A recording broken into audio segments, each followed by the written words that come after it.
เงาบ่เลยเนี่ยเอ้ยหมุนออกหลอกกี่เขาป่ะนอนตากแดดได้คือนอนในห่มแดดอยู่บ่มึงห่มอยู่บ่นึงเกียกเข้าไปมึงฮะเอาน้ำว่าอาบขี้ฝุ่นโอกโลกใส่ดูบังขาดูนักเลงนักเลงขาบาดบ่ใส่ดูไปกัดกับเขาแมวเนี่ยห้อยแผลเอเล่เลยบอกว่าอย่าไปอย่าไปไปเฮ็ดหยังบ่สู้เขาหึเอาพลิกไปไปเข้าบ้าน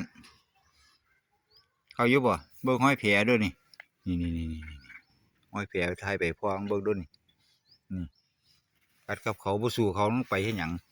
ไปเฮ็ดหยังบอกให้อยู่เฮียนอยู่เฮียนไปเฮ็ดหยัง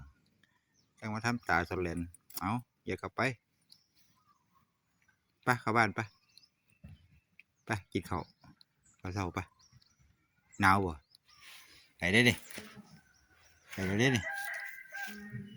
ขี้ฝุ่นโอกโลกอยู่มันเห็นเลยเฮ็ดตาบีบไปเข้าไปเอาเด้อไป